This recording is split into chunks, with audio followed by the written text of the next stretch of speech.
satu persatu 613 keseluruhannya. Garis besarnya, wa ahabta yara'akha kamoka, cintailah tetanggamu seperti dirimu sendiri, ani Hashem, aku adalah Hashem. Wa ahabta Hashem aluhakha, wa qala babakha, cintailah Hashem Tuhanmu dengan seluruh hatimu, wa qala nafsyakha, dengan seluruh nefesmu, nefes ini sering diterjemahkan dengan kata jiwa, wa qala ma'adakha, dengan seluruh kekuatanmu. Jadi cara untuk mencintai Tuhan adalah dengan melakukan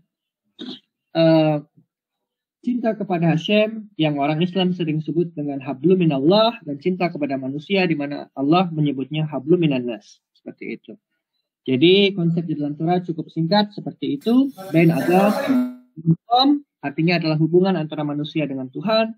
Lalu bain adam dekhavero adalah hubungan antara manusia dengan temannya, seperti itu. Mungkin segitu saja dulu penjelasan dari saya. Kalau memang ada pertanyaan yang ingin diajukan yang lebih detail, mungkin saya akan bisa menjawabnya nanti. Sekian.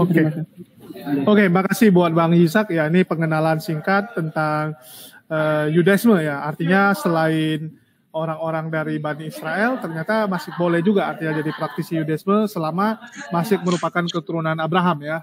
Oke, mungkin di sesi pengenalan tentang konsep keagamanya masing-masing sudah selesai dan kita masuk ke sesi 2 ya. Kita masuk ke sesi 2 yaitu kita masuk ke sesi tentang konsep keselamatan. Bagaimana manusia itu bisa diselamatkan atau manusia itu bisa menuju tempat yang lebih baik ya, kalau kita sebut surga gitu ya. Masing-masing dari ketiga agama ini mempercayai konsep adanya surga gitu. Mungkin di sesi ini kita akan debat, lebih ke arah diskusi gitu. Kita akan ke arah diskusi di mana mungkin akan saling bertanya tentang konsep masing-masing supaya ini lebih seru. Dan di sini karena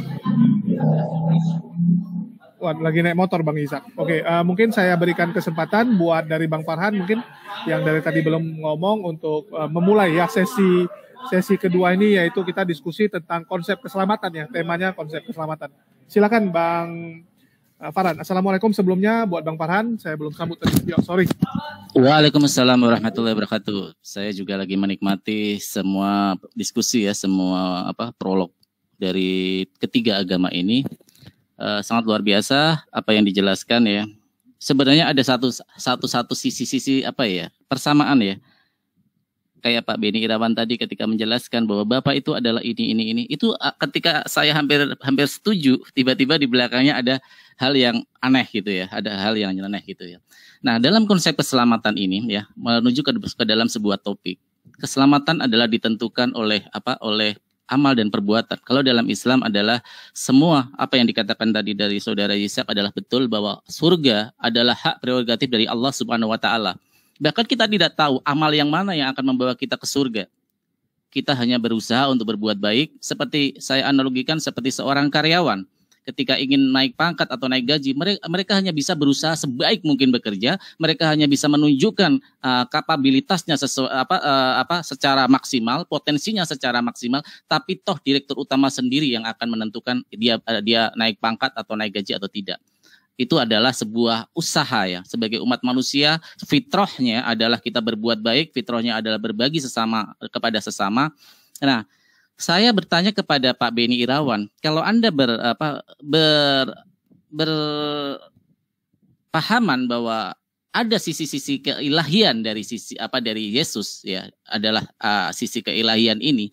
Yang menarik adalah bagaimana hak dari Yesus ini menentukan keselamatan bagi umatnya.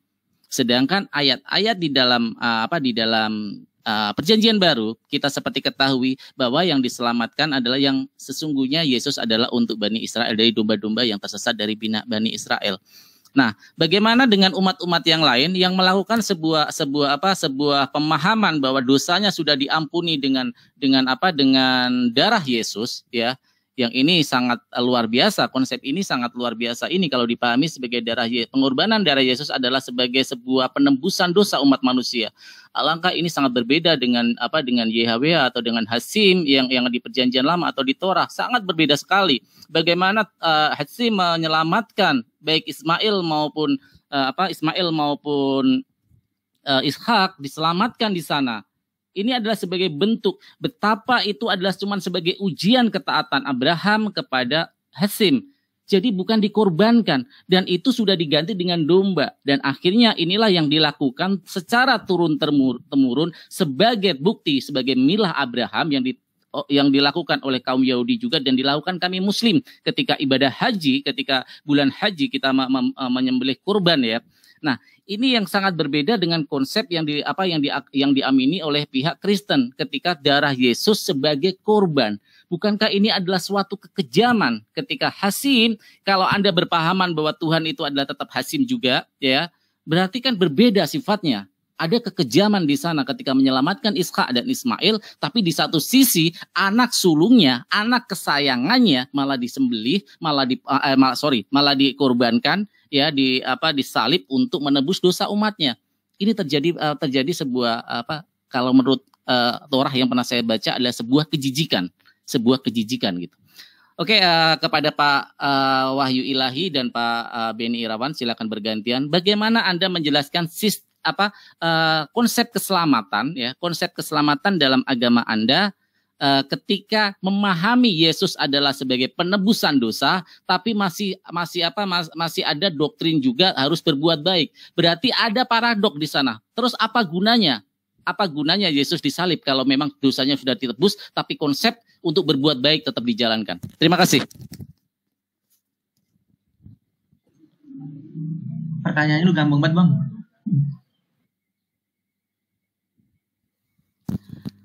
Silakan dijawab, jangan bilang gampang aja, silakan dijawab aja. Kan ini topik konsep keselamatan. Jangan gabrul ya, jangan gabrul ya. Kalau cuma gabrul gampang. Kebaikan orang Kristen itu berbuat baik bukan untuk menebus dosa, tapi itu sebagai kewajiban dia sebagai orang Kristen yang udah percaya sama ketuhanan Yesus.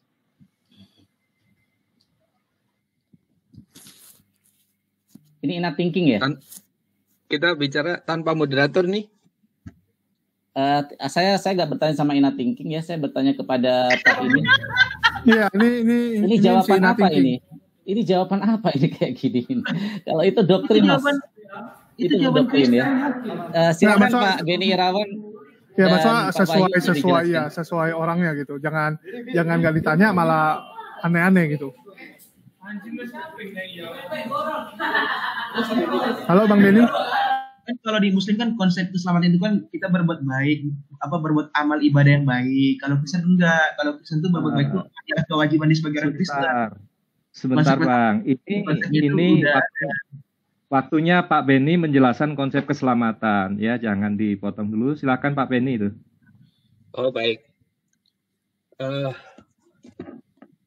Karena dosa Adam, maka seluruh manusia ini jatuh ke bawah kuasanya setan.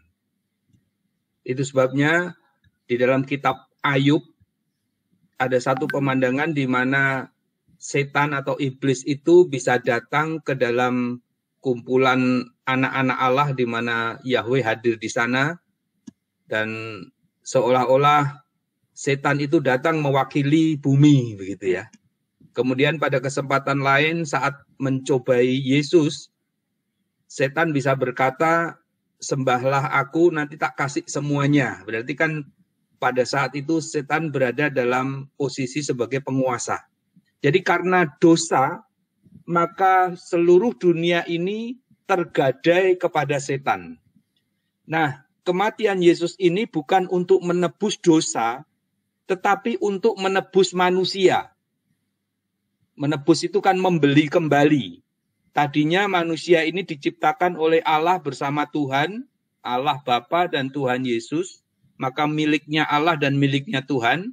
Tetapi karena dosa berpindah kepada setan, lalu ditebus, dibeli kembali sehingga menjadi miliknya Yesus kembali. Nah, di bawah kepenguasaan setan, manusia ini tidak punya harapan.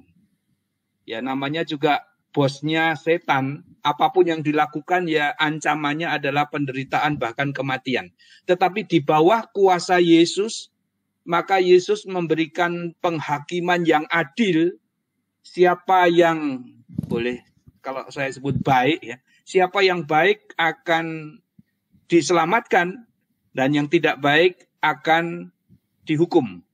Begitu konsepnya. Nah, kemudian kita melihat kalau di dalam upacara-upacara yang diberikan petunjuk oleh Allah kepada Musa, orang kalau mau melakukan permintaan maaf, permintaan ampun atas dosanya, itu mesti membawa domba yang disembelih atau binatang apapun yang mesti dikorbankan. Bahkan ketika Adam dan Hawa berdosa, ya, kambing atau domba itu terpaksa harus disembelih untuk menjadi pakaian mereka. Jadi manusia yang berdosa, tetapi ada binatang yang harus menanggung dosa itu. Nah, domba yang harus tersembelih itu adalah gambaran bagaimana Yesus Kristus yang tidak berdosa itu mesti mati untuk menanggung beban kutuk yang dari Allah untuk manusia. Jadi Yesus menggantikan posisi manusia untuk menanggung hukuman atas kutuk dosa itu. Itulah yang terjadi sehingga Yesus disebut sebagai membayar lunas hutang dosa. Jadi atas hal itu Yesus berhasil membeli kembali manusia atau menebus manusia menjadi miliknya. Dan hakim yang adil itu akan menghakimi dengan adil semua orang. Jadi perbuatan baik saja kalau tidak ada anugerah pengorbanan Yesus, tidak akan mampu menyelamatkan. Itu sama seperti anggota GAM yang berbuat baik, tetapi selama mereka tidak mau menerima amnesti dari pemerintah, saat ketemu TNI juga akan ditembak mati begitu. Tetapi setelah mereka menerima karunia pengorbanan Yesus, yang saya ibaratkan sebagai amnesti dari pemerintah Republik Indonesia, maka mereka harus tetap mentaati hukum-hukum Republik Indonesia. Begitulah pengorbanan Yesus yang sudah menebus manusia, tetapi manusia tidak boleh kemudian lupa diri dan berbuat semau-maunya. Ada aturan yang harus diikuti untuk tetap hidup bersama Yesus. Begitu penjelasan saya. Oke, saya ini sebentar ya Pak Beni, saya explore sebentar sedikit jawaban Bapak bahwa, nah Bapak tadi memahami bahwa ada pengorbanan binatang yang dikorbankan. Nah ini kan ketika Yesus disalib ya, jawaban Anda tadi ini agak sedikit ganjil Pak. Ketika Anda mengatakan bahwa jiwa-jiwa ya, yang disandra oleh iblis ini diselamatkan, Yesuslah yang menebus dan menebus lunas tunai dan menyelamatkannya. Seolah-olah ini berbeda pemahaman Bapak bahwa Bapak kan Oneness ya, Unitarian ya Pak ya, memahami bahwa Tuhan yang tertinggi adalah Bapa kan. Nah, apakah Bapak ini tidak mampu hanya dengan perkataannya, hanya dengan firman-Nya seperti menciptakan Yesus dengan perkataannya inam amru ida arada syai'an ayaqula lahu kun fayakun, atau firman kalau dalam pemahaman Kristen gitu. Kenapa harus Yesus yang dikorbankan? Kalau cuman untuk iblis yang menyandra roh manusia, jiwa-jiwa manusia dan ditebus lunas tunai oleh Yesus ini.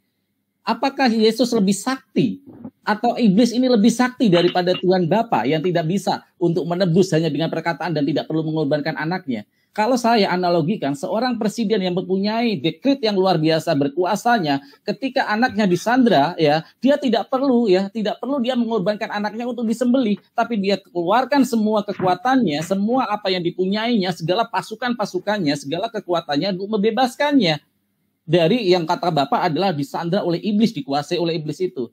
Tapi itu adalah pemahaman Bapak. Oke, saya cuma ada perasaan ganjil, seolah-olah posisi Bapak ini kok dengan iblis ini kok ada sedikit lebih tinggi. Iblis malah harus mengorbankan. Iblis seolah-olah dengan mengorbankan ini iblis baru puas gitu. Terima kasih Pak Beni Irawan. Silakan Pak Wahyu Ilahi. Siap. Boleh saya tanggapi nanti ya. Nanti ditanggapi nanti Pak ya. Saya akan menjelaskan konsep penebusan di dalam konsep yang mungkin diyakini orang Trinitas ya. Begini, kita di dalam keyakinan yang saya pahami, dosa, definisi dari dosa itu adalah pelanggaran akan firman Yahweh ya, firman Allah, ya, atau perintah atau aturan. Jadi satu definisi dosa itu adalah pelanggaran akan firman Tuhan. Nah, kemudian pertanyaan selanjutnya, bagaimana dosa itu bisa diselesaikan, ditebus, kan gitu. Nah, di sini memang yang saya pahami, kenapa harus Yesus yang disalib dan mencurahkan darahnya ke bumi ini. Nah, di sini kita pahami bahwa kerajaan Allah itu bukan kerajaan yang yang sifatnya pikiran manusia, ya, tetapi kerajaan yang penuh kekudusan, penuh kebenaran, ya. Nah, kenapa harus Yesus? Karena Yesuslah, darah Yesuslah yang tidak tercela sebagai pengganti korban bakaran pada waktu hukum Torah itu. Maka di dalam hukum Torah, untuk penebusan dosa, untuk meminta maaf kepada Tuhan atau kepada Yahweh, itu mereka harus mengorbankan korban bakaran. Itu yang harus sempurna, yang harus terbaik, ya, lembu yang terbaik, yang gemuk, tidak boleh sakit, satu pun tidak boleh ada kecacatan. Nah, ketika manusia itu berdosa, apakah dengan darah domba itu bisa menyelesaikan? Ternyata dari konsep kami penyelamatan itu tidak cukup. Makanya Tuhan berkreasi, Tuhan berkarya melalui Yesus, yang yaitu firman yang mengambil rupa manusia untuk menjadi korban tebusan itu, begitu. Nah, disinilah menjadi sebuah benang merah yang bisa saya ambil, bahwa tidak mungkin manusia diciptakan sempurna menurut gambar dia digantikan dengan darah domba. Lebih mulia mana dong domba dengan manusia kalau darah manusia disebut dengan bisa ditebus dengan domba? Disinilah Yahweh mengambil rupa manusia untuk menyelamatkan manusia. Dalilnya itu. Mana dalilnya? Baik, ya, ini kan penjelasan, ya. Nanti kalau berdebat dalil ada. Dalilnya ya, kan mana? Konsep, kan? Kalau cuman asumsi semua orang juga bisa. Begini, Bapak, tentunya ini kan penjelasan kerangka. Nanti Penjelasan berbicara harus dalil. ada dalilnya. Kalau nggak ada dalilnya, Anda sedang menipu. Begini, ini kan penjelasan konsep. Jadi manusia. Mana di dalam Torah dikatakan begitu? Ini kan konsep Trinitas. Kalau Anda bahas Yesus, saya nggak akan ngusik. Tapi kalau Anda bilang Hashem jadi manusia, saya angkat suara. Baik, ya. Pak Ishak, boleh angkat suara, boleh. Ini kan keyakinan yang kita miliki, kan gitu. Jangan loh. kamu memfitnah Tuhannya Yahudi jadi orang, jadi manusia. Jangan melakukan seperti itu. Itu penipuan publik namanya. Ya, monggo Anda mengambil kesimpulan ini penipuan, tetapi inilah yang kami pelajari. Berbicara ini salah benar, itu hanya Tuhan Bapa itu yang menjadi hakim. Makanya Tuhan Yesus mengatakan, jangan kamu menjadi hakim. Sejak kapan kamu diangkat jadi hakim? Inilah menjadi hak dari Bapa itu sendiri. Manusia diangkat menjadi hakim. Apa masalahmu di sini? Tunggu giliran, Pak. Tunggu giliran, Pak Ishak. Kan penjelasan, Pak Ishak. Berbicara Anda menolak, itu hak pribadi Anda. Begitu loh. Ketika Anda tahu ini namanya, di sini hanyalah mengcounter segala macam yang memfitnah kitab Yahudi atau memfitnah Tuhannya orang Israel. Silahkan Anda berbicara ini fitnah, Anda ini berbicara yang lain, silahkan. Karena ini kan berbicara konsep keselamatan diskusi kita. Konsep keselamatan yang ada di Alkitab yang kita pelajari tidak adalah menggunakan seperti manusia. tidak menggunakan manusia. Mau dibahas sekarang? Maksud Bang Yisak mungkin begini ya Pak Wahyu. Ada penjelasan secara akademisi berupa bukti ayat yang di sana kita baca secara literally ayatnya, secara original teks. Karena di sini Bang Yisak berkepentingan ada kepentingan Torah di sana Tuhan itu karena ada persamaan, ada irisan kepentingan di sana yang sama gitu loh. Jadi biar tidak asumsi. Silakan Pak Wahyu bisa share screen atau apa. Jadi supaya karena kita di sini seperti belajar, biar kita sama-sama tahu seperti apa sebenarnya sih penjelasan dan bukti secara akademisi. Mungkin itu lebih baik Pak Wahyu Ilahi, silakan. Ya, kembali bahwa itu sebuah konsep, ya toh. Tentunya kan ketika nanti ada pertanyaan-pertanyaan lain, itu yang kita akan menjadi ayat menjadi dasar. Tetapi kalau itu sudah di kantor ya sudah. Makanya saya datang ini kan sebenarnya bukan bukan narasumber utama, tetapi menggantikan ya. Nah, di saat menggantikan, tentunya kan saya terus terang saya tidak mempersiapkan ayat per ayat ya, tetapi saya menjelaskan apa yang menjadi pemahaman saya. Dan tentunya saya pun berdasarkan itu, saya pun ada dasar yaitu membaca. Nah, jika memang nanti ada sebuah tanya jawab, disitulah yang akan kami sampaikan. Ini kan saya menjelaskan secara konsep gitu. Pak Wahyu, ini saya jelaskan bahwa ini memang sudah topik tanya jawab sebenarnya ini Pak. Ya. Ini sudah tanya jawab. Saya bertanya tentang keselamatan. Nanti Pak Wahyu juga bisa bertanya ke saya tentang konteks keselamatan Islam, bisa bertanya kepada Bang Yisak tentang konteks keselamatan Yahudi. Jadi maksud saya ini kan forum diskusi yang ayolah kita lebih ingin menjelaskan masalah benar atau tidak, biarlah audien yang akan menilai. Nah, saya bertanya dan dikantor oleh pihak Yahudi yang diwakili oleh Bang Yisak bahwa ada mana ayatnya. Nah, bagi kita mungkin lebih ini juga lebih nyaman juga, lebih enak juga dan lebih memberi educated kepada audien bahwa kalau ada ayat yang ditampilkan. Itu maksud saya Pak Wahyu. Silakan Pak Wahyu. Baik, tentunya sudah saya katakan sejak awal ya toh bahwa apa yang saya sampaikan adalah sebuah konsep, ya toh sebuah konsep keselamatan yang menjadi keyakinan saya, kan begitu.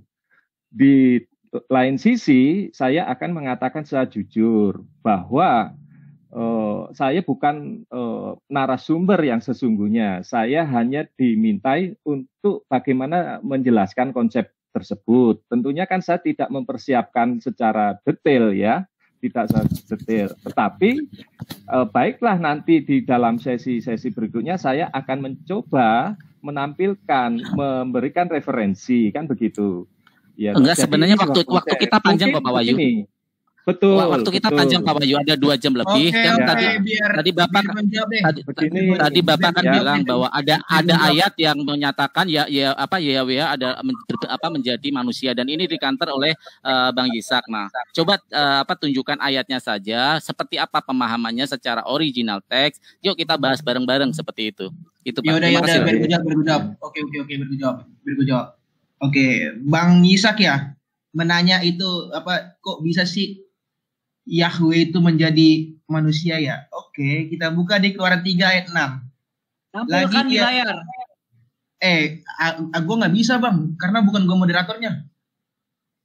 Minta ke admin, tunjukkan teksnya di sini. Baca dalam original teksnya. Saya nggak mau baca terjemahan.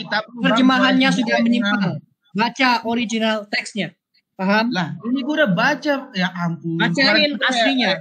Bacakan. Lah, gue kan membacakan bahasa Ibrani. Bacakan.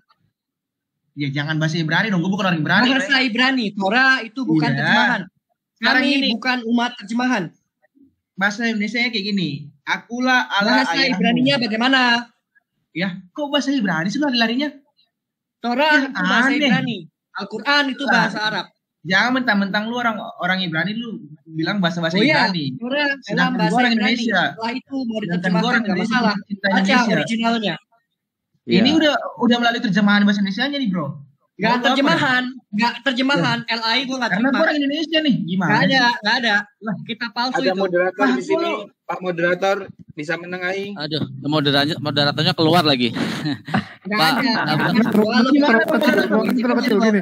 Oke, sisa gini. Biarkan dia ngomong dulu. Nanti setelah dia ngomong, baru kamu jelasin pengertian yang asli dari terjemahannya sebenarnya itu gimana gitu. Dari bahasa Ibrani, nanti kamu jelasin harusnya seperti apa. Ya, karena ini kan artinya ada berbeda pengertian dari yang versi LAI sama versi bahasa sebenarnya. Ya, silakan. Trinitas ngomong dulu. Saya keluarin ayatnya satu-satu. Mulai. Ini ya Bang Ishak ya, karena gue orang Indonesia, jadi gue bahasa Indonesia. Kecuali kalau gue orang Ibrani, baru bahasa Ibrani. Gitu loh. Biar ngerti kita ini semua ya, karena kita semua orang-orang Indonesia nih. Terjemahan menyimpang bukan Torah, pahami itu. Terserah lu Bang, mau bilang menyimpang kayak mau bilang menyompong kayak, yang penting inilah yang gue imani. Terserah lu, semua orang bebas berpendapat, oke? Di Keluaran 3 ayat 6 dikatakan seperti ini. Akulah Allah ayahmu, Allah Ishak dan Allah Yakub.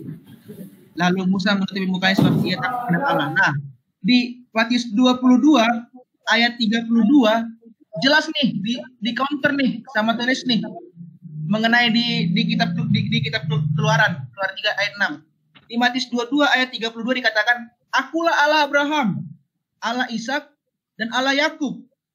Ia bukanlah Allah orang mati, melainkan Allah orang hidup. Jadi, kok bisa sih Yesus tahu mengenai kisah-kisah yang ada di kitab Keluaran? Karena kan menurut Bang Ishak ini kan Yesus itu kan bukan Yahweh ya, bukan YHWH. Tapi kok bisa gitu di ayat ini Yesus sendiri yang bilang kalau dia itu Allah Abraham. Akulah Allah Abraham. Sebentar, saya yang bertanya ya, Ina Thinking saya bertanya, saya counter ya. Pemahaman Anda kalau seperti itu, bagaimana kami Muhammad Rasulullah SAW tahu kisah-kisah dari Torah, tahu kisah-kisah Musa? Apakah Nabi Muhammad juga Tuhan? Itu bukan begitu Bang, masalahnya logika. Justru Anda, saya menggunakan logika Anda. Kok bisa Yesus tahu kisahnya Musa? Itu saya jawab, saya counter dengan apa yang dilakukan Muhammad SAW ketika mendapat firman dari Allah dan menjelaskan cerita-cerita di dalam Torah. Siapa saksinya?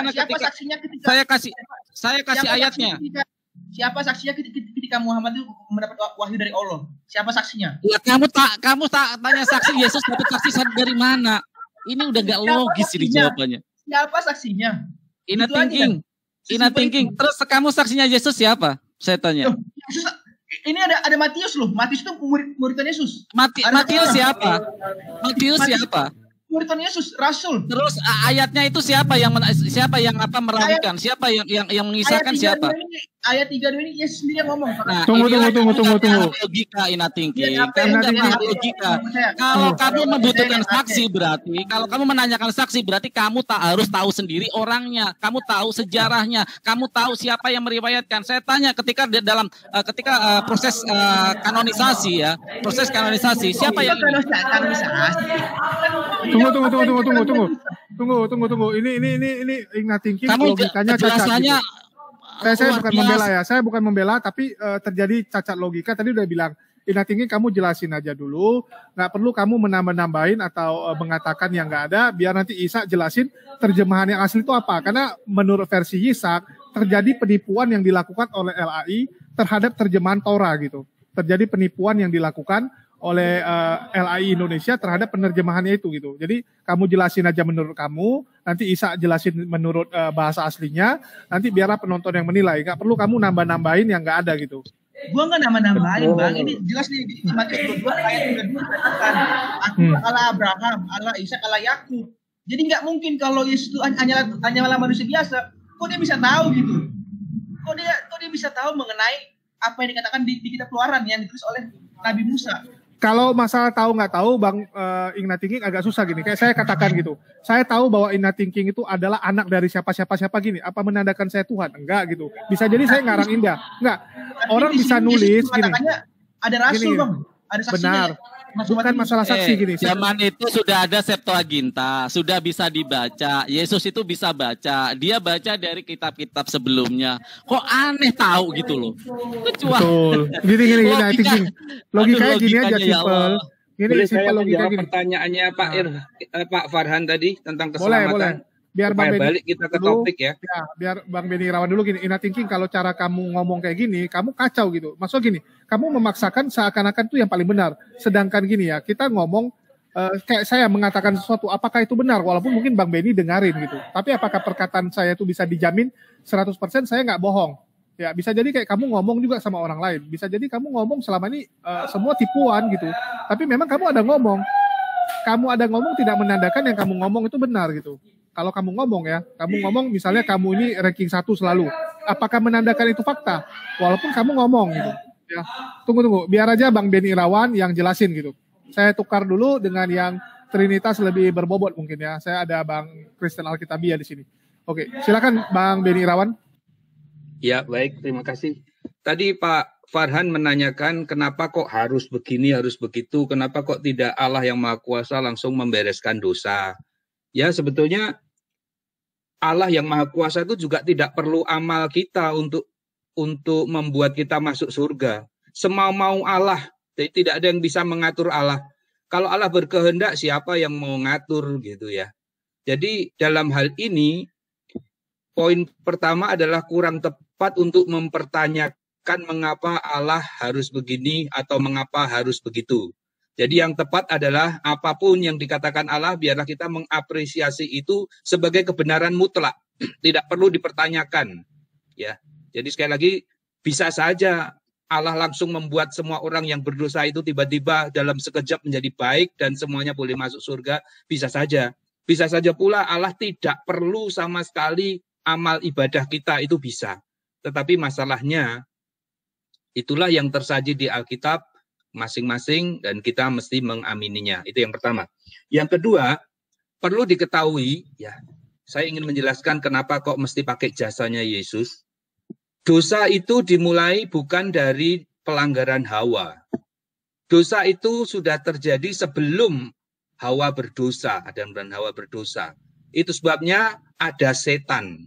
Setan itu kan yang kami yakini sebagai malaikat yang tadinya malaikat yang baik, kemudian berubah menjadi jahat.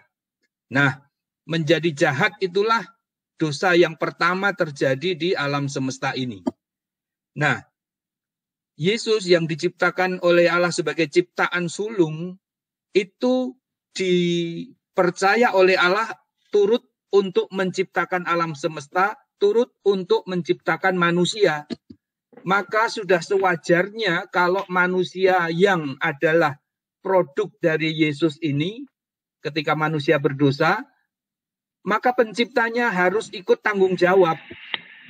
Nah, peristiwa ini disaksikan oleh semua makhluk ciptaan Allah yang bukan manusia. Jadi sebelum ada manusia, sudah ada makhluk-makhluk Allah yang lain yang mengerti dengan benar kapan terjadinya dosa yang pertama kali oleh setan itu. Jadi apa yang terjadi pada Yesus di mana Yesus harus bertanggung jawab terhadap ciptaannya itu disaksikan oleh alam semesta. Dengan kerelaannya, dengan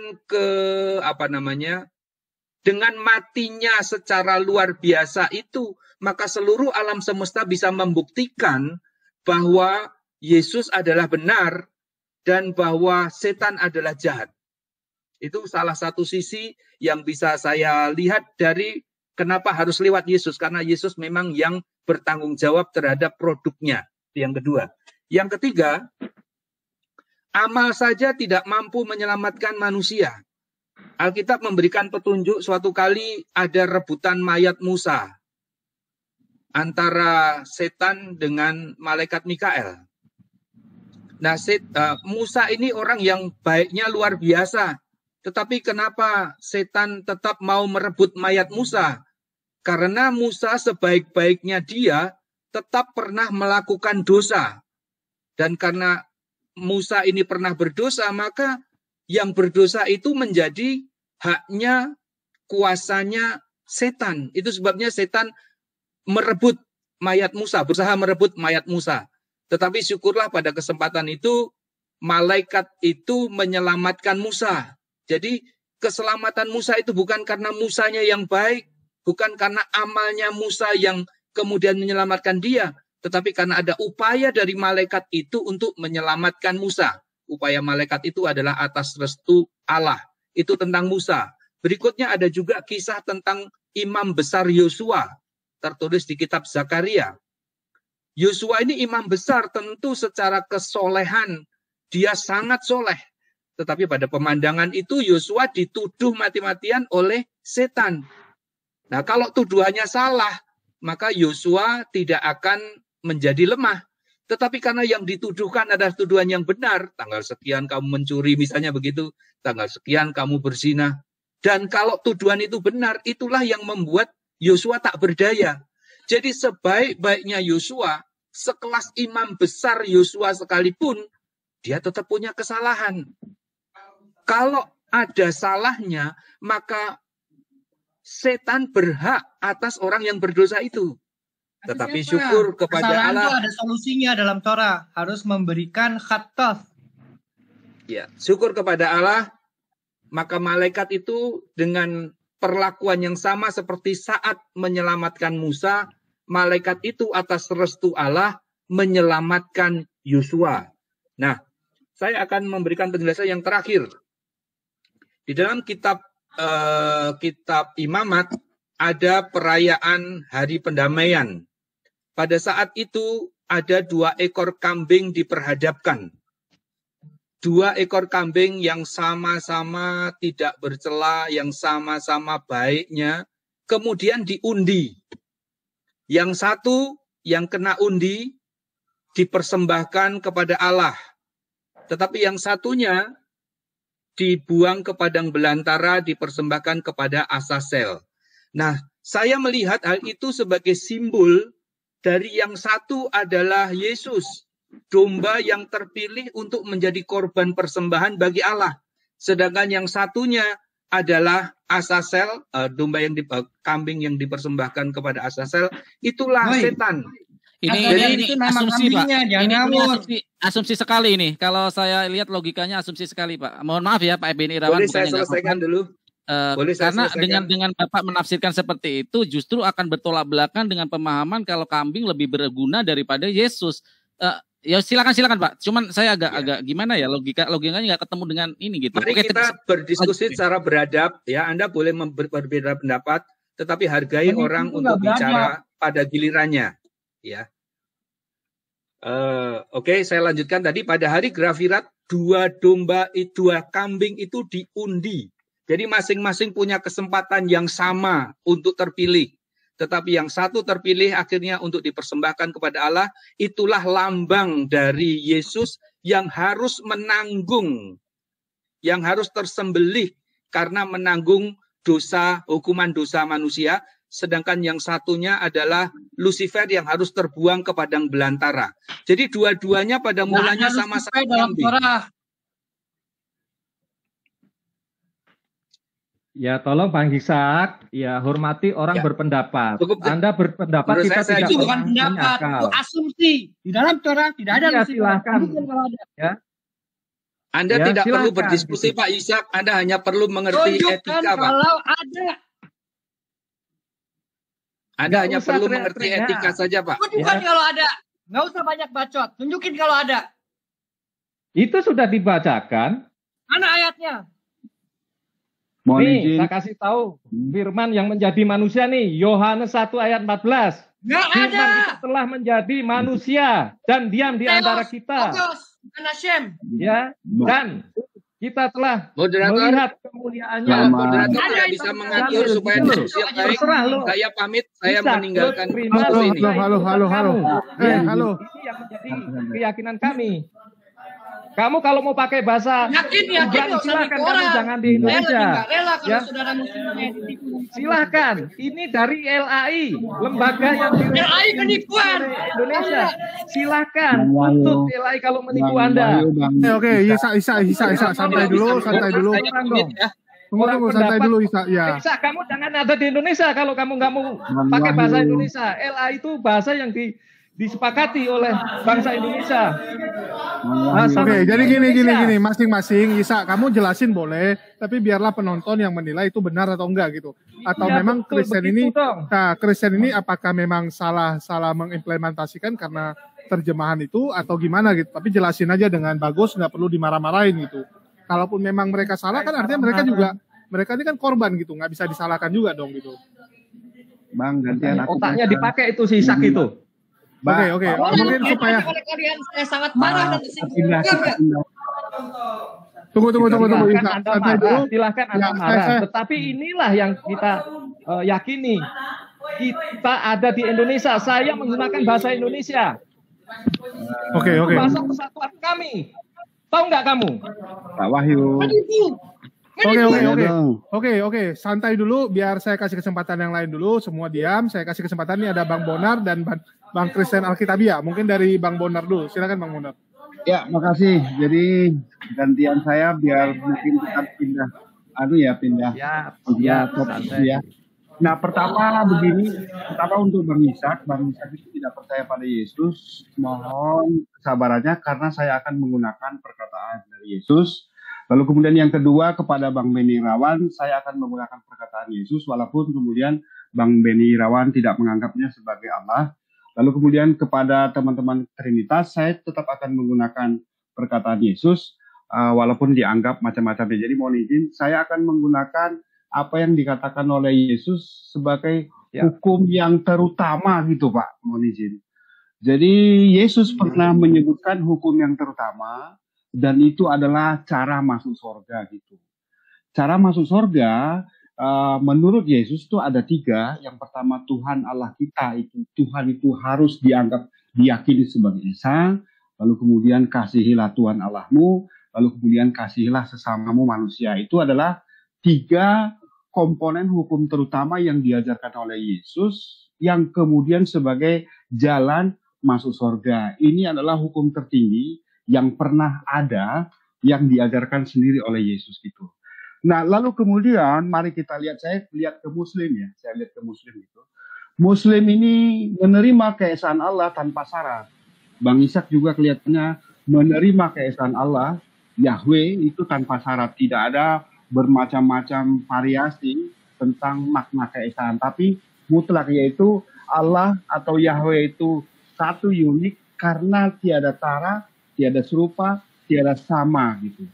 Terus kemudian yang kedua, Muslim mengasihi Allah dengan berusaha mengikuti semua aturannya gitu.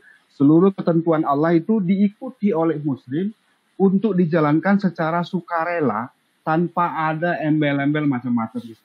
Bang Ishak juga kelihatannya akan setuju ya dengan ketentuan ini bahwa seluruh hukum yang ada diberikan kepada Musa itu harus diterapkan secara sukarela.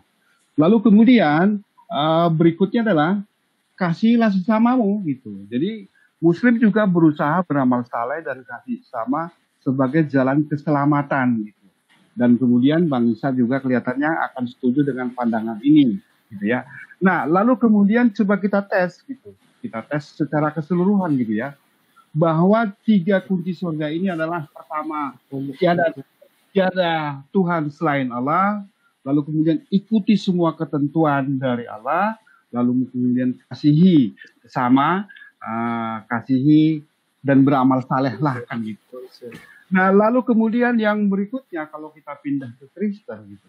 Kristen itu sekarang punya yang namanya hukum terutama kedua yaitu penyalipan gitu. Bang Beni tadi menyebut atau Bang Wahyu Ilahi menyebut perbuatan baik itu tidak jaminan masuk surga gitu loh. Sehingga kemudian ini kita perlu kembalikan ke hukum yang terutama itu gitu. Nah, bagi teman-teman Kristen gitu ya, bagi teman-teman Kristen, kalau teman Kristen itu percaya Tuhan Allah itu Esa, lalu kemudian percaya Taurat harus diikuti, lalu kemudian kasih sama, tapi tidak mengimani penyalipan, maka bubar, tidak masuk surga. Karena bagi teman-teman Kristen, kuncinya sekarang bukan lagi hukum yang terutama ini, tapi bila kamu percaya bahwa Yesus adalah Tuhan dan telah disalibkan lalu dibangkitkan oleh Allah, maka kamu akan diselamatkan itu. Secara keseluruhan kalau kita lihat ke Kristen, maka kemudian yang muncul adalah yang merah ini. Tuhan Allah kita, Tuhan itu Esa, lalu kemudian diganti menjadi Trinitas dalam berbagai variasi gitu. Yesus mengatakan bahwa dia adalah satu-satunya utusan dari satu-satunya Allah.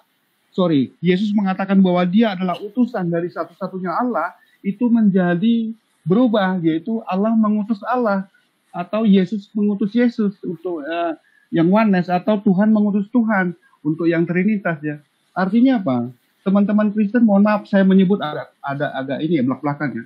Sejatinya bisa jadi bahwa Kristen sedang menyangkal Bapa sebagai satu-satunya yang benar dan menyangkal Yesus sebagai utusan dari satu-satunya Allah yang benar tadi. Terus kemudian bagi Kristen, ya ada yang dibenarkan karena Taurat di Roma 3:20. Taurat itu malah hanya membangkitkan dosa di Roma 7:8-9. Maka satu dari 3 God, yaitu God Anak, itu harus disalibkan sebagai tebusan dari kutub Taurat, Galatia 3:13. Dan kemudian Taurat jadi batal di Efesus 2:15. Terakhir, Yesus mengatakan bahwa kasihilah sesamamu. Tapi bagi Kristen, jika Kristen percaya kasih sesama dapat menyelamatkan, maka sia-sia Yesus dibunuh. Oleh karena itu teman-teman Kristen bilang, berbuat baik itu tidak dapat menyelamatkanmu gitu. Bahkan ada yang hypergrace, ya, pandangan hypergrace, yang menyebutkan bahwa apapun yang kamu lakukan itu udah nggak relevan, kamu pasti diselamatkan. Apalagi ada istilah predestinasi. Allah sendiri yang memilih kamu dan kemudian Allah yang akan menjaga kamu. Apapun yang akan kamu lakukan, maka kamu akan masuk surga gitu. Itu hypergrace. Nah, hypergrace ini menyangkut apa yang disebut sebagai soteriologi gitu loh, Pak. Nah, ini yang jadi masalah gitu. Ada banyak macam ragam teori atonement, paling tidak ada 9 gitu loh. Ini itu harus dibuat teori ini karena ada tiga pihak di dalamnya, itu ada Theos, ada iblis, ada Yudas, dan ada orang-orang jahat. Dan kemudian ini harus dicari ya penjelasan yang paling logis dan kemudian tidak merusak akal orang, tidak membuat akal orang jadi mati, supaya penebusan dosa itu menjadi benar. Contoh misalnya ya, teori ransom to Satan teori atau ransom to iblis teori. Inilah teori yang awal. Di sini mau nggak mau karena ada peran iblis dalam penyelamatan itu, ada istilah holy deception gitu loh. Ada holy deception. Jadi Yesus itu dijadikan sebagai umpan, ya, lalu kemudian nanti akan dimakan, diterkam oleh iblis, lalu kemudian iblis itu berhasil dikalahkan, dan kemudian tuh manusia terlepas dari dosa gitu. Karena bagi ransom to Satan teori, manusia sekarang udah dalam keadaan dikendalikan oleh iblis gitu loh. Jadi maksudnya ini loh. Jadi kalau kita mengikuti Yesus, saya lebih setuju ikutilah hukum yang terutama. 1, Tuhan Allah kita Tuhan itu Esa. 2, kasihilah Tuhan Allahmu dengan mengikuti seluruh aturannya. Lalu kemudian yang ketiga, kasihilah sesamamu manusia. Itulah jalan keselamatan yang paling logis dan kemudian tidak perlu berbagai macam teori yang aneh-aneh gitu. Saya kira demikian, Bang. Makasih. Saya minta waktu 1 menit, boleh? Boleh, Pak. Silakan. Saya ingin membacakan Imamat pasal yang ke-16 ya, tentang kisah tentang Azazel tadi. Saya bacakan mulai ayat 5. Dari umat Israel, ini adalah rangkaian upacara di hari pendamaian ya. Ia harus mengambil 2 ekor kambing jantan untuk korban penghapus dosa dan 1 ekor domba jantan untuk korban bakaran. Kemudian Harun harus mempersembahkan lembu jantan yang akan menjadi korban penghapus dosa baginya sendiri, dan dengan demikian mengadakan pendamaian baginya dan bagi keluarganya. Ia harus mengambil kedua ekor kambing jantan itu dan menempatkannya di hadapan Tuhan di depan pintu kemah pertemuan, dan harus membuang undi atas kedua kambing jantan itu, sebuah undi bagi Tuhan dan sebuah bagi Azazel. Lalu Harun harus mempersembahkan kambing jantan yang kena undi bagi Tuhan itu dan mengolahnya sebagai korban penghapus dosa. Tetapi kambing jantan yang kena undi bagi Azazel haruslah ditempatkan hidup-hidup di hadapan Tuhan untuk mengadakan pendamaian, lalu dilepaskan bagi Azazel ke padang gurun. Jadi apa yang saya pahami, kitab Imamat ini membicarakan tentang simbol-simbol di mana kambing yang kena undi itu saya yakini itu adalah simbolnya Yesus, sedangkan kambing yang satunya yang dipersembahkan kepada Azazel itu adalah simbol dari Lucifer. Jadi apapun tafsiran Anda, tetapi jelas di sini dikatakan adanya korban bagi penghapus dosa. Itulah yang sudah ditentukan oleh Allah dan kita tidak bisa atau tidak punya kuasa untuk mengubahnya. Terima kasih.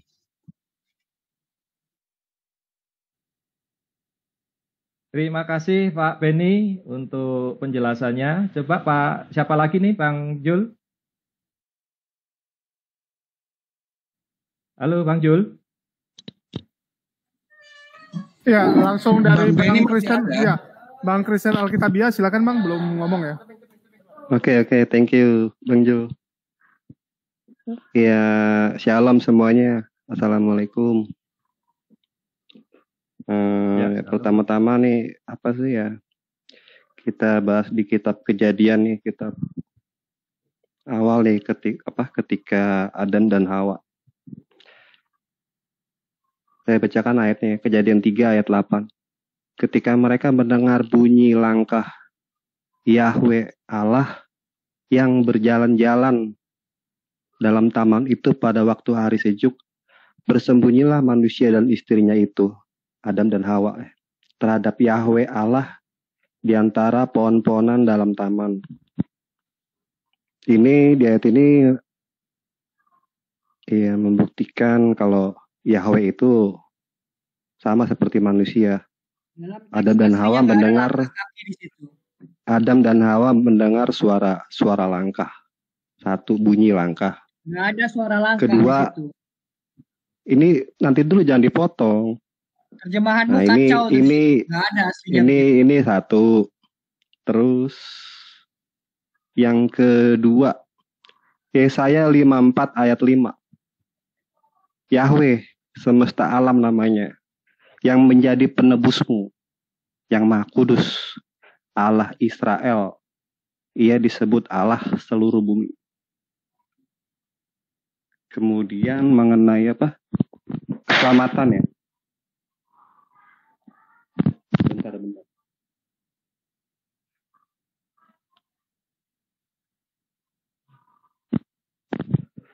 Di Ibrani 10 tertulis jelas. Ibrani 10 ayat 11. Selanjutnya setiap imam melakukan tiap-tiap hari pelayanannya dan berulang-ulang mempersembahkan korban yang sama sekali tidak dapat menghapuskan dosa. Ibrani 10 ayat 11. Ayat 12-nya korban Yesus untuk selama-lamanya. 12, 13, 14 sampai selebihnya itu korban Yesus. Tetapi di ayat 11 tertulis jelas korban sama sekali tidak dapat menghapus dosa. Oke. Lalu bagaimana dengan teman-teman muslim? Di Sahih Muslim 50:36, 50:37, 50:38 sampai 50:43 Nabi Muhammad berkata kepada pengikutnya bahwa amal tidak dapat menyelamatkan. Kemudian pengikutnya bertanya, apakah engkau juga Rasulullah? Begitu juga aku, kecuali aku mendapat rahmat. Sekarang coba dicek apa itu rahmat. Silakan buka di Maryam 19 ayat 21. Isa adalah tanda dari kami dan juga rahmat. Tolong dicatat tuh buat yang pada dengar. Di Maryam 19 ayat 21. Nah, sekarang bagaimana dengan kekristenan? Dalam kitab nabi-nabi juga semua sudah menubuatkan bahwa akan datangnya keselamatan dari Allah. Dari zamannya Adam jatuh dalam dosa. Nabi Musa di Ulangan 18 ayat 15, di Yesaya dan ayat-ayat lainnya. Tetapi terbukti apa tidak? Terbukti. Ada seorang manusia yang lahir, kemudian dihukum. Hukumannya sebabnya kenapa? Jelas. Karena dia mengaku anak Allah, Mesias. Itulah sebabnya dia disalibkan oleh imam-imam Yahudi. Ia menghujat Allah. Bro, saya bantah, bro. Apa itu? Sebentar. Kamu bawa Al-Quran soalnya. Di dalam surat Maryam, rahmat di sana. Itu nanti apa? Jadi tuduhan menghujat Allah itu dituduhkan untuk penyaliban Yesus. Apakah engkau Mesias? Apakah engkau anak Allah? Ketika imam besar Kayafas bertanya, kemudian Yesus menjawab, engkau telah mengatakannya. Kemudian Imam Kayafas merobek bajunya, ia telah menghujat Allah. Apa itu menghujat Allah? Di pengertian Alkitab, menyamakan diri dengan Allah. Anak Allah, Mesias, itu sama aja menyamakan diri dengan Allah. Ada ayat di Yohanes 5. Jadi itulah sebab Yesus disalib, menyamakan dirinya dengan Allah. Menyamakan diri dengan Tuhan. Jadi sebab jelas bahwa dia harus disalib, juga tertulis di Perjanjian Lama. Tetapi sebabnya apa ya? Itu dia karena menghujat Allah, menyamakan diri dengan Allah. Ketika Yesus masih hidup, dia berkata 3 kali di Matius, aku akan mati, dikuburkan, dan bangkit di hari ketiga. Ini ketika masih hidup. 3 kali dia berkata kepada murid-muridnya, apakah ada manusia yang bisa menubuatkan bahwa bentar lagi dia mati, kemudian hidup kembali? Apakah ada? Sekelas Nabi pun juga nggak ada. Tapi 3 kali Yesus mengatakannya, aku akan diserahkan kepada orang-orang yang tidak mengenal Allah, disalibkan, disesah, mati, dan aku akan bangkit di hari ketiga. Perkataan siapa yang bisa seperti ini? Hanya perkataan Tuhan. Setelah Yesus bangkit, dia menampakkan diri kepada murid-muridnya, kepada pengikutnya, kepada orang banyak. Dia pun naik ke surga juga. Disaksikan banyak orang. Jadi keselamatan di sini bukan teori. Saksi matanya banyak. Ketika Yesus diarak dari Pontius Pilatus menuju tempat penyaliban, itu ribuan saksi matanya. Bangkit juga saksi matanya banyak. Jadi saya memilih keselamatan yang nyata, bukan teori. Dia naik ke surga sudah jelas. Dia naik ke surga juga disaksikan oleh banyak orang. Jadi untuk saya keselamatan yang pasti-pasti aja. Oke, sekian, terima kasih. Oke, gantian ya, giliran saya. Ya, jadi silakan Gurunda, silakan. Ya, sama-sama. Jadi tadi menarik ya, bagaimana upaya cocok logi ya, mencoba untuk mengait-ngaitkan rahmat, misalnya mulai dari hadis yang diambil bahwasanya Rasulullah SAW mengatakan bahwasanya yang masuk surga itu illa man rahamini rabbi, ya, kecuali yang dirahmati oleh Tuhanku. Kita harus paham betul bahwasanya surga itu adalah hak prerogatif daripada Allah Subhanahu wa taala. Tidak ada satu manusia pun, ya, siapapun yang bisa, bahkan Rasulullah sallallahu alaihi wasallam menegaskan hal itu, kecuali informasi yang didatangkan kepada Nabi sallallahu alaihi wasallam. Tetapi Rasulullah SAW mengatakan bahwa umatnya itu pasti akan masuk surga, ya. Kullu ummatin sayadkhulunal jannah, kata Nabi sallallahu alaihi wasallam. Seluruh umatku akan masuk surga illa man aba. Qala man ya'ba ya Rasulullah? Siapa yang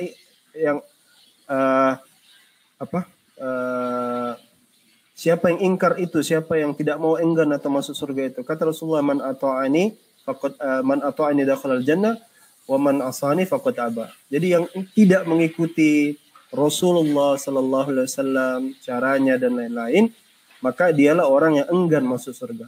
Ya, itu sebenarnya sama saja dengan kalimat Yesus, aku adalah jalan kebenaran dan hidup. Nah, kalau kita lihat sikap daripada para rasul ini semua, ya, itu semua mengajarkan bahwasanya mereka itu adalah utusan Allah Subhanahu wa taala. Kemudian dicari-cari misalnya, oh ternyata rahmat itu atas rahmat Allah, lalu dicari misalnya di dalam surat tadi disebutkan ya, di dalam surat apa tadi Maryam ya, kalau tidak salah ya, bahwa rahmat itu berarti Isa alaihissalam. Ya, kalau Anda belajar bahasa Arab, rahmat itu kurang lebih ada 10 makna, bisa bermakna kasih sayang, bahkan bisa bermakna agama. Jadi ini upaya cocok logi yang sangat prematur saya rasa. Tapi yang jelas adalah seperti ini, ya. Kalau kita bicara tentang konsep ketuhanan, ya, kita cukup pelajari dulu dari sejarah. Kita cukup pelajari dari bagaimana kitab-kitab itu tersusun sebelum kita melangkah lebih jauh. Nah, yang paling menarik adalah bahwasanya Islam ini sejak mula-mula itu selalu menarasikan hal yang sama. Kalimatun sawa, kalimat yang sama yaitu kalimatut tauhid, dibawa dari para nabi. Ibrahim dianggap sebagai muslimun, mereka yang menyerahkan diri, yakin bahwasanya Allah ini satu-satunya zat, satu-satunya pencipta alam semesta. Kekristenan punya sejarah yang berbeda.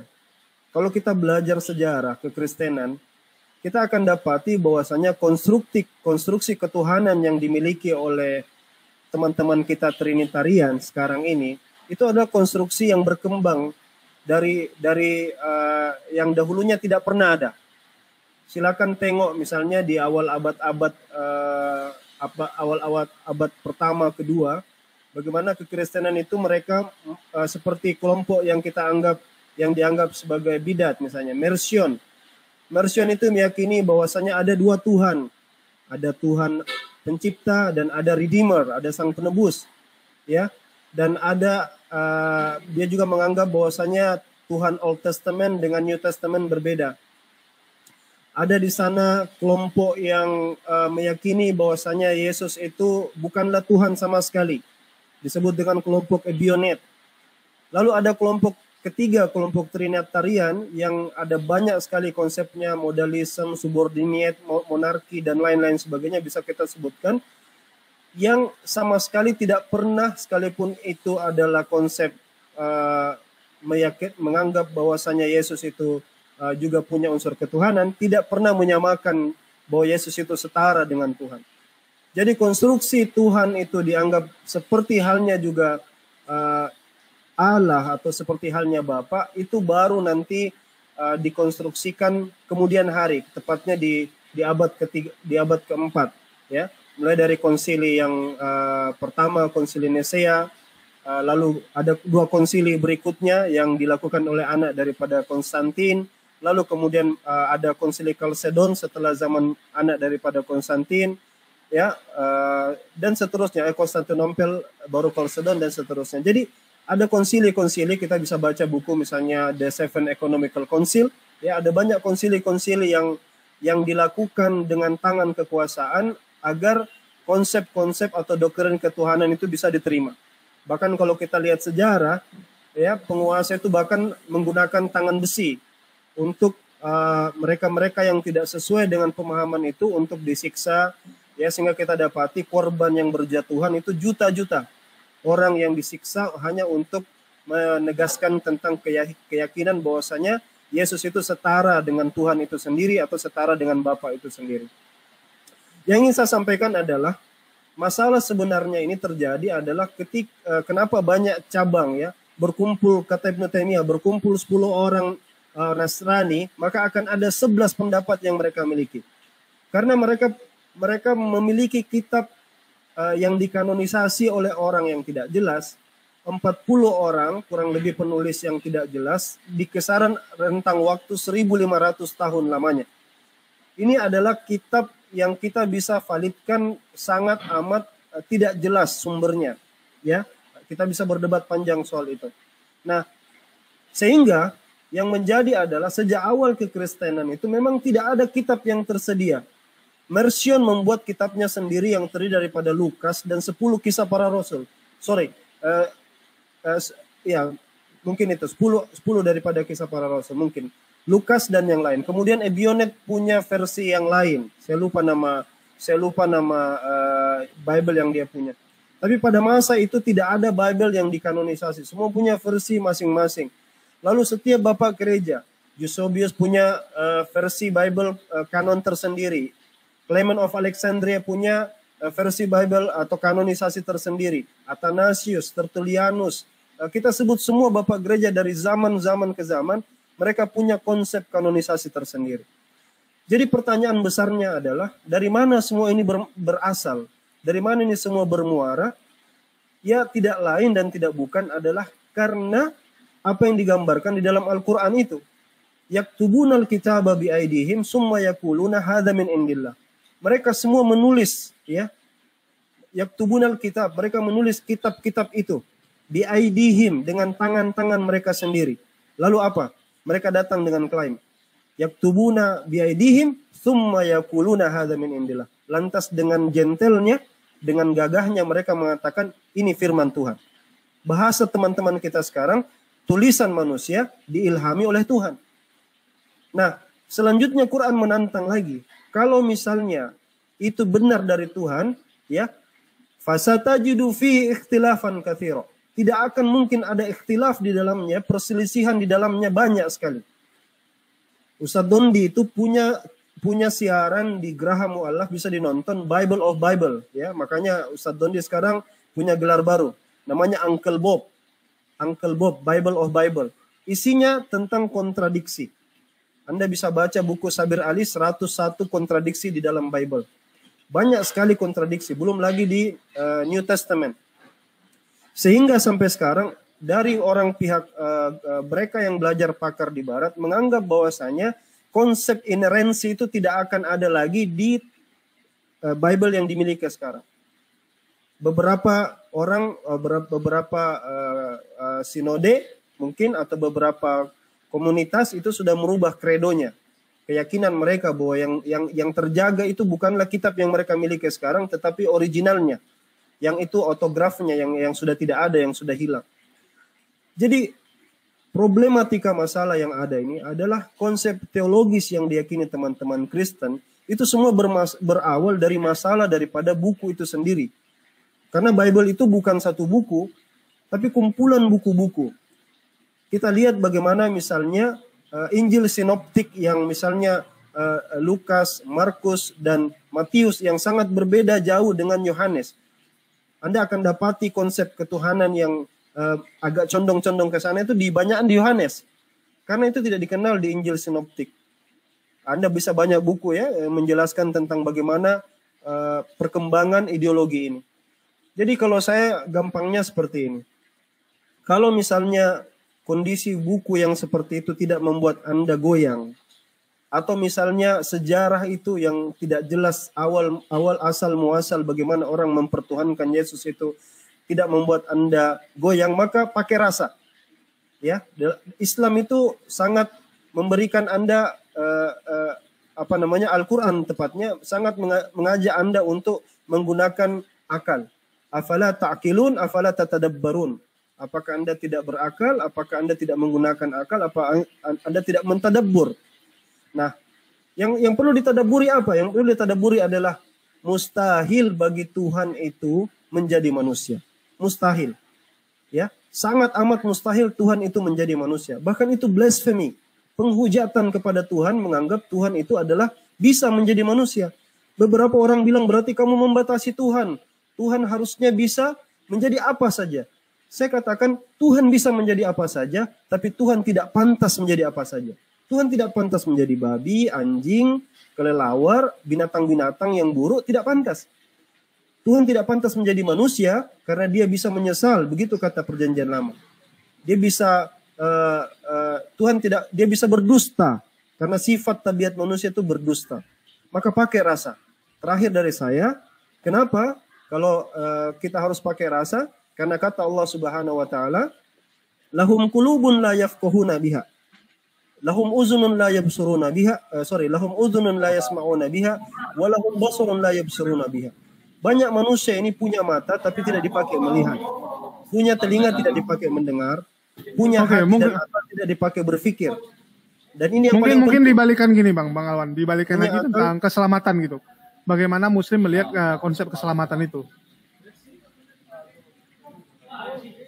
Kalau bicara Halo. tentang konsep, ya, kalau aku bicara tentang konsep keselamatan, dari asal katanya saja, Islam itu artinya keselamatan. Ya, al-muslim man salima muslim min yadihi. Ya, orang muslim itu yang dia membuat orangnya itu dia sendiri selamat, orang lain selamat dari lisannya, dari perbuatannya. Itu muslim, penjelasan daripada muslim secara lughawi, secara etimologi. Etimologinya, ya, Islam itu adalah kepasrahan. Kepasrahan tunduk kepada Tuhan yang benar. Nah, kalau kita bicara tentang konsep keselamatan, Islam itu sebenarnya kalau sering kali kan orang menuduh kita, Islam itu belum selamat, belum jelas keselamatannya. Kenapa? Karena setiap sholat mengucapkan ihdinas siratal mustaqim. Tunjukilah kami jalan yang lurus. Ya, padahal itu kan bagian daripada cara kita menghambakan diri kepada Allah, takarrub, ya, mendekatkan diri kepada Allah, bahwa kita butuh Allah gitu di setiap langkah dalam kehidupan kita. Jadi kalau kita bicara keselamatan, sebenarnya Islam itu sudah punya konsep yang jelas. Bertauhidlah kepada Allah, jangan mempersekutukannya. Insya Allah itu jalan keselamatan. Dan itulah jalan yang disampaikan oleh para nabi-nabi sebelumnya, Nabi Musa, Nabi Isa, dan Nabi Muhammad SAW. Ya, Shema Israel, Adonai Elohim, Adonai Echad. Itu saja. Ya, silakan yang lain. Oke, saya mungkin nanya ke Bang Ishak ini. Masalah keselamatan di Yahudi gimana nih Bang? Bagaimana orang bisa mencapai yang namanya surga? Bagaimana orang bisa selamat? Itu Ya, adalah ketentuan Muslim. Ya. Tapi manusia diperintahkan untuk melakukan perintah-perintah yang ada di dalam Torah. Kalau dia seorang Israel atau seorang Ger Sedek, dia harus melakukan seluruh Torah itu sesuai dengan kemampuannya. Jadi nggak ada orang yang sempurna, tapi itu adalah perintah untuk bekerja sama. Ada tugas untuk kohen, ada tugas untuk ahli batu, ahli logam, ahli kain, dan sebagainya, karena perintah itu dilakukan bersama-sama. Tidak ada perintah yang dilakukan oleh seorang tunggal, tidak ada. Bahkan aturan untuk wanita dan laki-laki juga ada perbedaan. Contohnya menstruasi. Kalau wanita menstruasi, apa yang harus dilakukan? Itu laki-laki tentunya tidak ikut-ikutan, gitu kan? Terus kalau ada suami istri, kalau istrinya menstruasi, tentunya tidak boleh tidur satu ranjang selama 1 minggu full, harus terpisahkan. Itu aturan gitu. Jadi masalah selamat atau tidak itu Hashem memutuskan. Sebagaimana orang Islam meyakini bahwa ketika ada seorang wanita pelacur tetapi dia memberikan minum seekor anjing dan Allah ridho terhadap perbuatan itu, maka orang itu bisa masuk ke dalam jannah gitu. Nah, di dalam konsep Torah kata Jannah dan atau Jahannam itu jarang dibahas dan tidak muncul di dalam Torah. Jadi bukan itu fokusnya. Fokusnya adalah lakukan seluruh Torah, maka Hashem akan menjamin kehidupanmu, baik di dunia ini ataupun di dimensi yang akan datang. Seperti itu kurang lebih singkatnya, Pak. Ada lagi yang mau dipertanyakan? Simple sekali. Keselamatan di dalam Torah. Saya ini Ishak, sebentar, ada pertanyaan dari pihak Kristen di live chat itu ya. Saya silakan Bang Beni. Silakan Bang Beni, ini masih ada Bang Beni kok. Oh, Pak Bang Beni masih ada. Oke, silakan Bang Beni. Ini kan ada Bang Beni. Saya pikir udah keluar kok di live chat tadi. Silakan Bang Beni. Oh iya, saya mau tanya untuk Pak Ishak saja. Bagaimana kalau orang Israel itu melanggar ketetapan Taurat, apa yang akan terjadi dan apa yang harus dilakukan? Dan yang pertanyaan yang lain, apakah ada orang Israel yang mampu melakukan Taurat itu dengan sempurna? Baik, akan saya jawab. Mudah sekali pertanyaannya, klasik sekali dan mudah sekali untuk dijawab. Pertama, Torah tidak pernah memerintahkan lakukanlah semuanya tanpa salah, karena kesalahan ada cara atau solusi untuk mengatasinya. Dan pekerjaan kelompok dilakukan bersama-sama. Bersama-sama kita kuat, bercerai-berai, kita runtuh. Seperti itu. Jadi kalau kita bicara mengenai Torah, apakah solusi untuk orang yang melakukan kesalahan? Jawabannya adalah tasyuva. Tasyuva adalah orang kembali ke jalan yang benar, yaitu Torah. Menyesali perbuatannya, tidak mengulanginya lagi. Kalau kita menggampangkan itu, kita akan berpikir, nggak apa-apa kok, Tuhan itu kan maha pengasih. Toh saya berdosa, Tuhan itu maha pengasih. Jadi Tuhan nggak akan hukum saya. Nggak ada begitu. Di dalam Torah, simple, tegas. Yaitu, lakukan Torah, sisanya adalah ketentuan Hashem. Mau memaafkan atau tidak. Dan di dalam Torah dikatakan, bakharta bahayim ulama'an tihya zar'akha. Pilihlah kehidupan supaya hidup kamu atau bezar'akha gitu loh. Kamu dan keturunanmu. Seperti itu. Simple sekali. La'asat atkal diberiha Torah hasad. Melakukan seluruh perkataan Torah ini. Nggak ada kata harus sempurna, nggak boleh salah. Nggak ada kata-kata seperti itu. Di dalam Torah hanya menjelaskan lakukan. Selebihnya adalah ketentuan daripada Hasyam itu sendiri.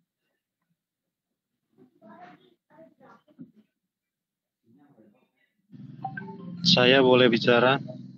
Oke, silakan Bang Rantai Perak. Oh ya, saya mau tanya ke Ishak ya. Dua hal. Pertama, di dalam hukum Taurat itu, konsep penyucian dosa itu jelas ya. Sekarang saya tanya, kalau memang Ishak ini memang penganut Yahudi, apakah dosa Ishak ini masih terus disucikan dengan darah Menyucikan dosa. Pertama begini, di dalam Torah tidak ada kata dosa. Hanya ada 3 kosakata yang dipakai. Avera, pelanggaran, khat, error atau ketidaksengajaan atau kecerobohan sehingga melakukan kesalahan karena tidak tahu. Awon, ini adalah kesengajaan untuk melakukan kejahatan atau kriminalitas. Jadi di dalam Torah kalau kita bahas dosa disucikan, tidak ada dosa disucikan. Dosa itu urusan Hashem. 3 jenis kesalahan tadi adalah urusan Hashem untuk mengampuni hal itu kalau kita melakukan tasbih. Yang ada di dalam Torah adalah taharat mishpachah, menyucikan keluarga. Dengan cara apa? Dengan cara natilat yadayim, natilat hakuf, membersihkan seluruh tubuh dan membasuh tangan pada intinya. Itu termasuk mulut, hidung, telinga, lengan, wajah, dan kaki. Semuanya itu. Jadi kalau kita bilang taharat mishpachah itu adalah sesuatu yang diwajibkan di dalam Torah dan tidak bisa kamu negosiasi, tidak bisa kamu rubah, kamu hilangkan, tidak boleh. Seperti itu. Jadi kalau kita mengatakan di dalam Torah sebelum melakukan segala macam peribadahan harus ada yang namanya taharat mishpachah, harus ada yang namanya mikweh. Mikweh itu artinya mandi. Kalau secara tradisional dilakukan di dalam kolam air yang mengalir. Kenapa? Sebetulnya yang dibersihkan bukan hanya tubuhnya. Kalau membersihkan tubuh secara fisik, maka yang dibersihkan adalah menggunakan sabun dan shampoo. Tetapi yang namanya mikwe itu hanya mencelupkan diri lalu membaca sebuah doa untuk menyucikan neshama. Yang disucikan bukan dosa, tetapi neshama. Neshama adalah entitas kehidupan. Seperti itu. Ibarat baju itu dicuci dengan mesin cuci, dibersihkan. Tujuan daripada mikwe dan taharat mishpachah adalah menyucikan neshama. Bukan menghapus dosa, karena dosa itu urusan Hashem untuk menghapusnya atau memaafkan. Itu jawaban singkat saya. Kalau terlalu menjurus kepada detail, Anda tidak akan paham. Oh ya, jadi Anda lebih paham ya. Tunggu, stop dulu. Sudah cukup, Anda sudah cukup panjang. Saya belum selesai bertanya, tunggu. Sudah, cukup dijawab saja, bukan menguliahi saya ya. Saya jawab, sekarang saya tanya. Kalau kamu nanya saya jawab, kamu nggak terima, nggak usah tanya saya. Karena memang kamu tidak tahu apa-apa. Saya tahu apa? Saya tahu Torah. Siapa yang bilang saya nggak tahu Torah? Nggak tahu. Terus nggak tahu. Kamu tidak tahu apa-apa, buta sama sekali kamu. Tunggu, Bang Rantai Perak. Itu nggak boleh bilang gitu. Mengframing orang tanpa bukti adalah kegoblokan yang hakiki. Tunggu, diam dulu. Jadi gini Bang Rantai Perak, Anda kan nanya. Kalau Anda nanya artinya Anda nggak tahu gitu kan. Kita nanya sama orang karena kita nggak tahu, kita pengen tahu. Justru karena saya tahu. Saya mau menguji ini. Nggak, kalau kamu tahu, Anda jelaskan aja gitu. Anda jelaskan aja, nggak perlu istilahnya Anda tanya menurut dia jawabannya gitu, tiba-tiba Anda bilang itu salah gitu. Siapa yang bisa membenarkan siapa yang salah, siapa yang benar? Oke, silakan Rantai Perak. Menurut kamu yang benar gimana? Menurut saya ya yang benar, itu yang jelas itu ajaran Allah, itu perintah kepada Musa. Itu penyucian itu dilakukan di dalam bait Allah itu di Israel. Itu penyucian dengan darah. Jadi dia tidak menyinggung itu tadi. Seolah-olah itu tidak ada. Menipu kamu itu. Nggak ada perintah seperti itu di dalam Torah. Nggak ada satupun perintah seperti itu. Korban untuk darah dipercikan itu untuk apa saya tanya kamu? Untuk apa? Berbeda-beda fungsinya. Kamu pikir sama fungsinya? Bukan berbeda-beda, untuk apa? Sama fungsinya. Sabut Tunjukkan ayatnya di Itu sini. Buktikan untuk dengan dalil. Nggak usah penyucian. asumsi. Dalil yang mana? Saya jelaskan. Itu berhambura di layar. perjanjian lama itu. Tunjukkan Jangan di kamu layar dalilnya dalil-dalil. mana? Tunjukkan di layar dalilnya mana? Saya akan jelaskan. Sekarang saya tanya, untuk apa itu? Tunjukkan dalilnya di layar, saya akan jelaskan. Gak usah bacot kamu. Itu banyak sekali itu. Tidak perlu saya Gak usah bawa sini. bacot kamu. Tunjukkan dalilnya di layar sekarang.